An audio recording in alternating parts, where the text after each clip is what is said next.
folks, while all of us were so busy with our Christmas and complaining about what we have and don't have, there are people who are living in these conditions. I don't want to get too close to their bodies and so that you could see them actually. So I don't want that. But I'll just show you.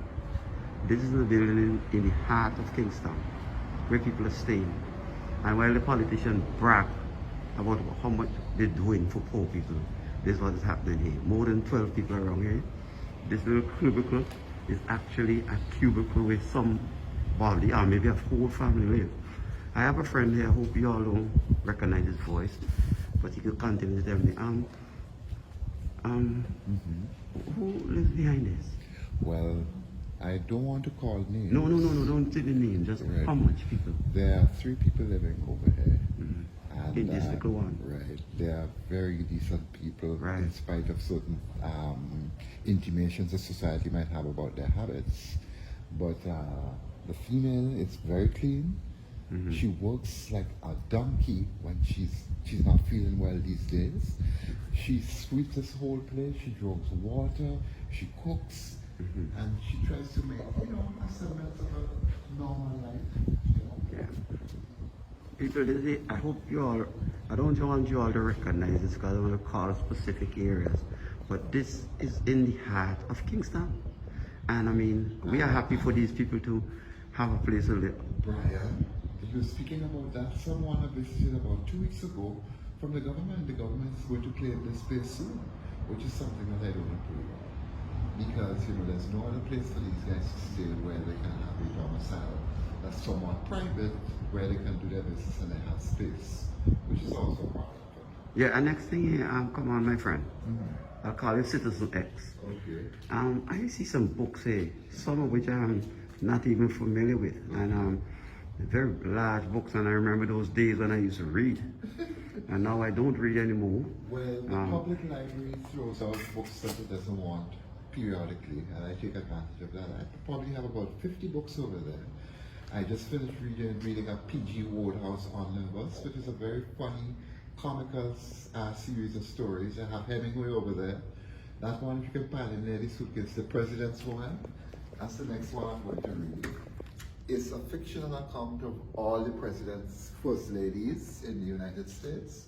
I occupy myself when I'm depressed or when I can't work with these books. So that's your suitcase there, full of books? Yeah. Filled? Are you want to open it? I'll open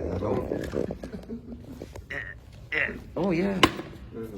All these. I remember I used to read one time, friend. I don't read that much now, but I mean, but what reason would they want to throw out these books? They're looking in pretty good condition still. Well, the problem is people donate books to the library. Sometimes they get a large amount and they already have copies of the books that are given. I mean, but I found some real gems in there. I read, let me see what's a good one. I read a John le Carre about a Russian spy who wanted to smuggle some nuclear secrets out. And those are true? It's kind of based on events that already happened, yes. As you see, I have a Chambers dictionary there, that's very handy. Yes. I actually got that from the library also. Yes, but why can't they give the public some kind of notice? I'm not knocking anybody, eh? I know what you're saying, Brian, but nobody reads anymore. A friend of mine who comes to the library noticed somebody leaving a barrel, about 3 barrels full of books from England. I don't know what the situation was, but he told me he tried giving the books away to families with children, and he was derided.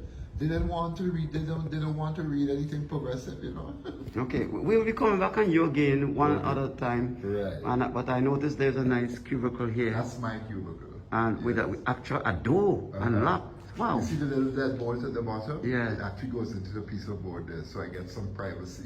Oh, okay. You only need some light now. Right. Okay. But this is a story, my friends. We're not looking down on anybody. We just wanted to make you all aware of what's happening in our society. And the people who are like outcasts, very intelligent people, some of them. And they are not making they are not destroying anything. This is a chance for me to talk about my friend, the one who lost his toes. He is a singer. Do you remember Robert Grant from the band Love? Yes, yes. He sang with Robert's band already.